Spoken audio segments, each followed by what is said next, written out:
Noël, c'est la fête qui relie le ciel et la terre. Et tous ceux qui s'aiment. Cette année, en préparant vos cadeaux, aidez l'équipe du Verbe à faire le lien avec tous ceux qui cherchent le vrai sens de Noël en contribuant à notre campagne majeure Faites le lien. Faites le lien entre Saint-Nicolas et le Père Noël, Entre les rois mages et les lutins.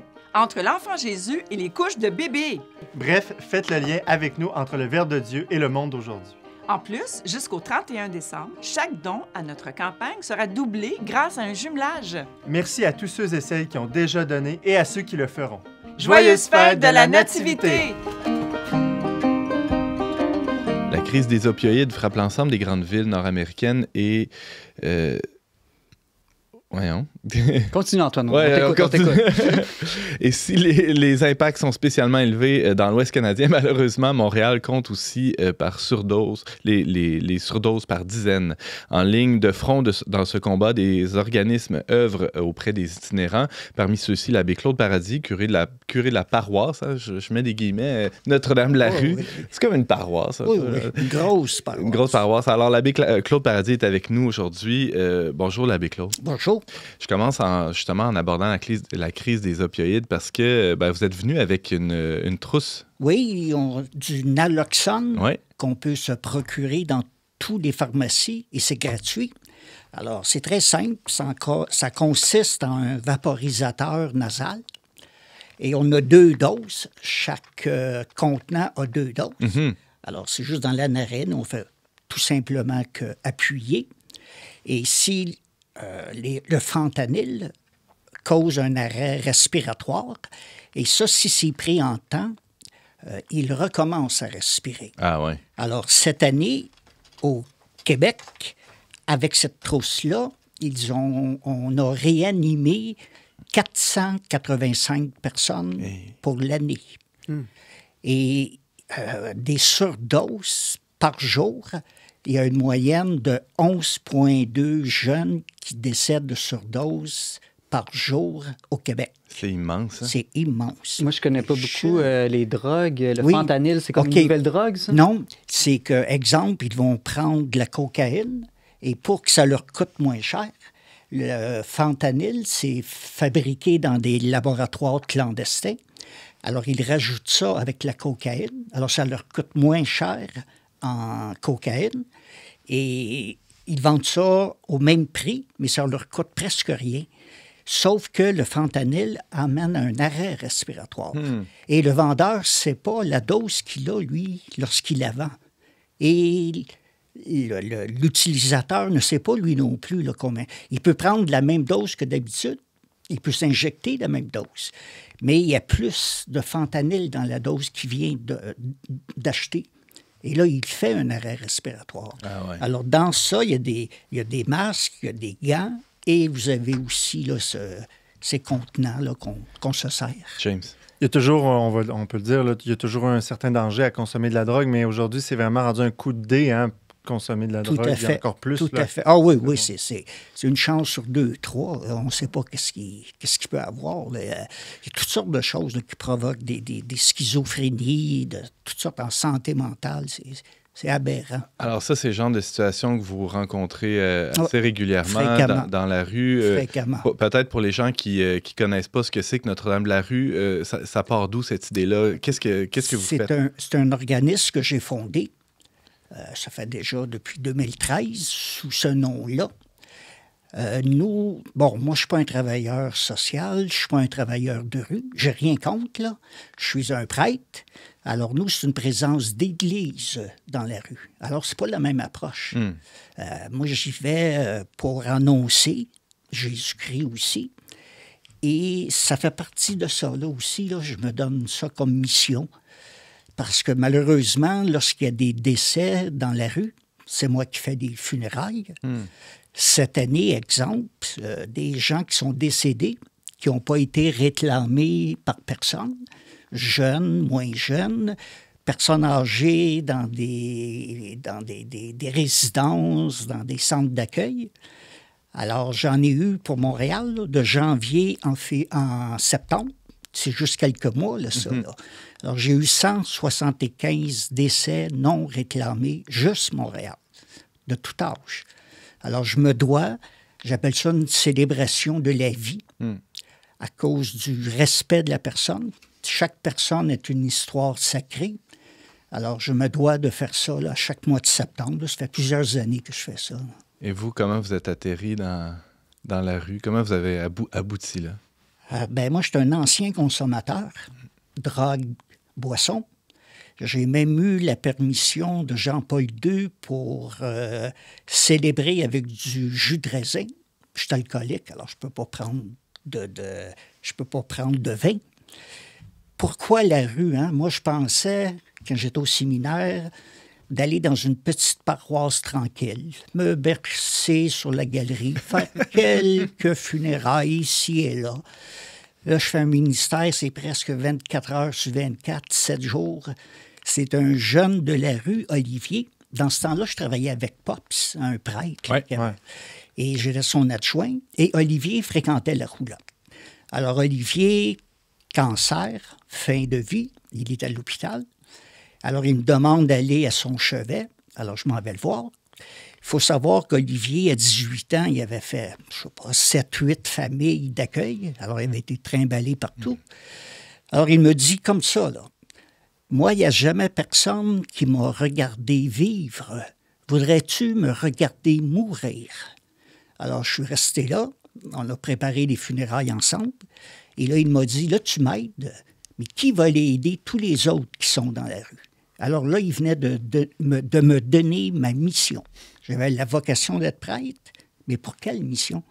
Alors, c'est ce jeune-là qui me l'a donné. Ça fait 34 ans là, que je suis dans la rue. Je n'ai pas moyen de m'en sortir. J'ai connu la rue, je suis encore dans la rue. Vous n'êtes pas capable de sortir de la rue. Je ne suis pas capable de sortir de la rue. Fascinant. Et là, à quoi peut ressembler une journée dans la vie de l'abbé Claude Paradis? Là? Vous sillonnez les ruelles, les rues, les parcs, oui, à la rencontre des gens? Oui, exactement. On emmène nourriture, vêtements. J'ai des bénévoles. J'ai un médecin qui est diacre, qui vient avec moi aussi. Alors, il y a beaucoup d'écoute parce qu'ils ont besoin de se dire, ils ont besoin d'avoir une présence. Alors, il faut avoir un cœur, des oreilles. Alors, c'est pas plus compliqué que ça. Hein? Alors, on sillonne les rues au hasard. On va voir les gens, on regarde s'ils respirent. L'hiver, il faut faire attention pour les engelures. Les doigts, hein, les pieds aussi, à chaque hiver, on doit amputer. Bien, pour moi, là, les hôpitaux. Alors, s'ils ont des bagues, on leur dit d'enlever les bagues parce que c'est un conducteur de froid, ceux qui couchent dehors. Là. L'année passée, on avait 3000 sans-abri. Cette année, nous sommes passés à 4000 sans-abri. Et les refuges pour hommes, femmes et enfants, ils peuvent accueillir 200 personnes. Alors, imaginez-vous le reste de personnes que je peux voir. Mais je ne suis pas seul, là. Il y a d'autres organismes. Il y a d'autres organismes. Mais c'est affolant, les gens qui sont dans la rue maintenant.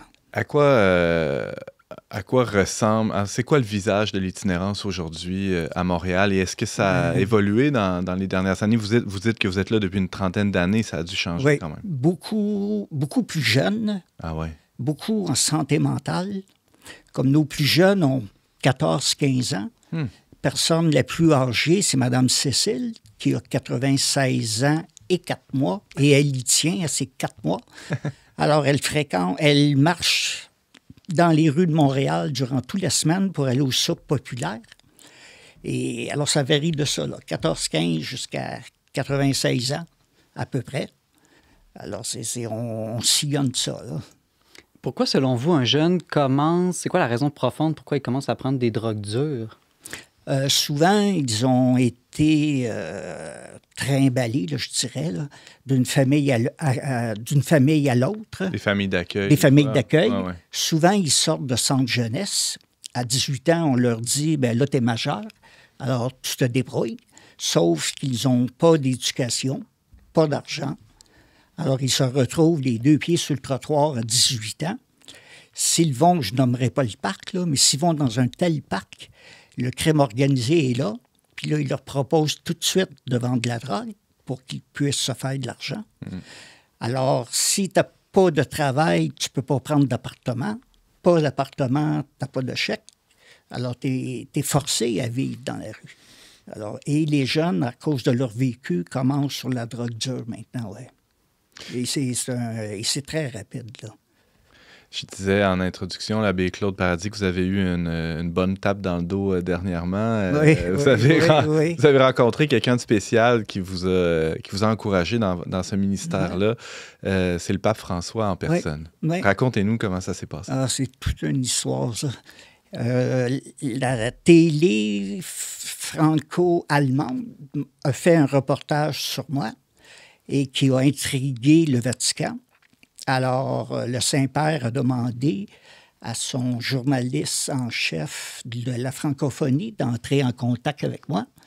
Alors, on a parlé 45 minutes par téléphonique, l'entrevue.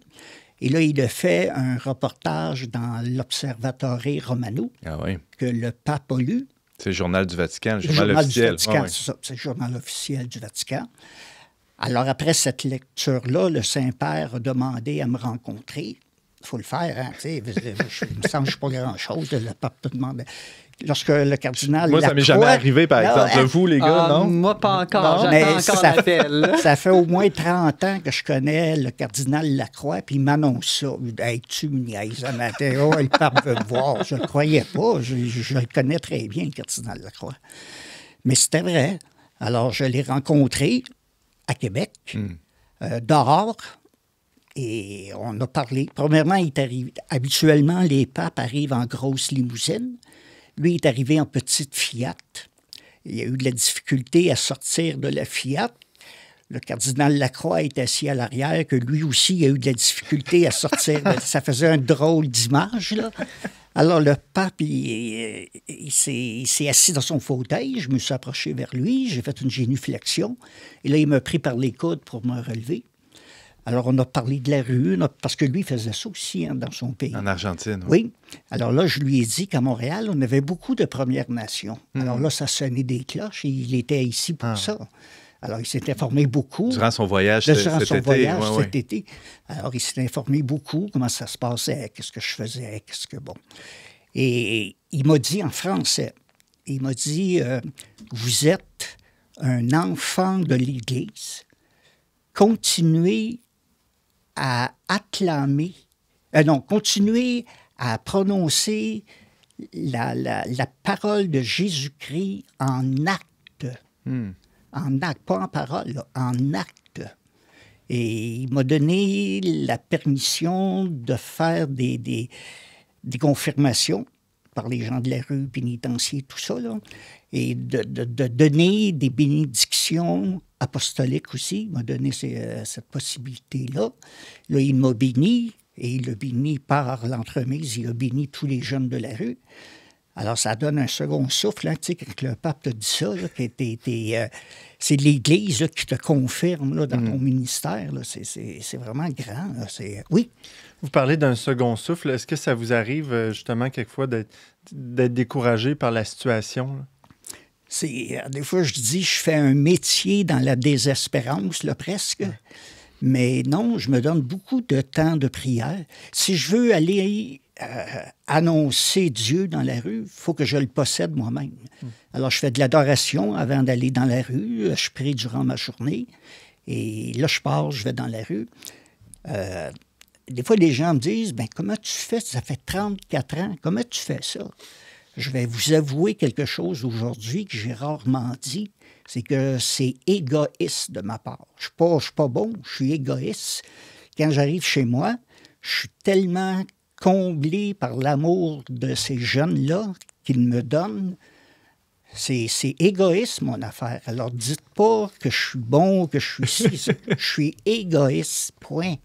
Alors, c'est une des raisons que je fais ça aussi. Là, c'est sûr que ça m'apporte de grandes joies. Alors, je désespère pas. Une question que je me pose souvent parce que je vis au centre-ville, puis il m'arrive souvent que des gens me demandent de l'argent, là, des gens de la rue.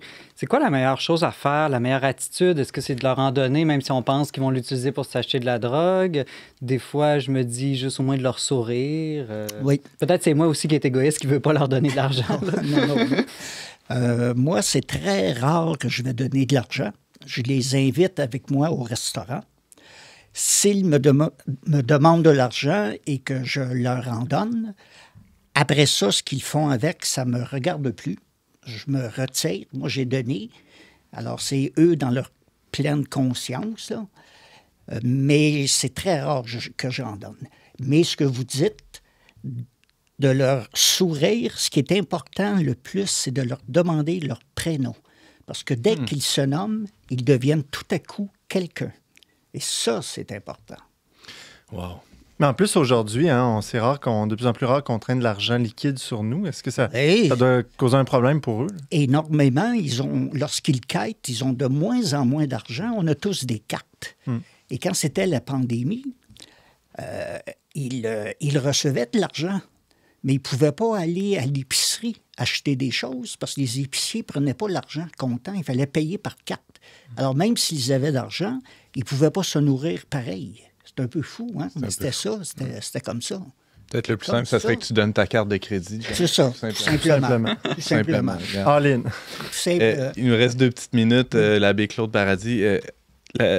Votre spécificité en tant... Vous avez commencé en disant « je ne suis pas travailleur social ». Oui. En tant que prêtre, est-ce que ça vous arrive de célébrer des sacrements, justement, avec les gens de la rue, des confessions, des messes avec eux? Je fais toujours des messes dans la rue, je fais des confessions dans la rue, on fait de l'adoration dans la rue. Ah ouais. Une fois, à une communion, il y a une prostituée qui s'est approchée, que moi je connaissais, puis pas mal tout le monde connaissait, là. Alors, lorsque je lui ai donné la communion, je lui ai dit « Voici le corps du Christ ». Et elle m'a répondu « C'est le seul corps qui me respecte ». Alors, on apprend des leçons d'eux autres, là. C'est le seul corps qui me respecte.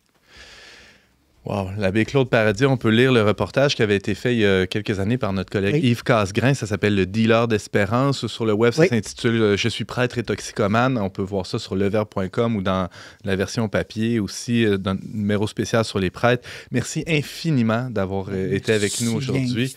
Et on invite les gens, là, s'ils veulent contribuer ou aider, Notre-Dame de la rue, il y a ça sur le diocèse. Oui, tout à fait. On tape ça. On donne des reçus d'impôts. On émet des reçus d'impôts. Génial. Merci beaucoup, l'abbé Claude. Merci.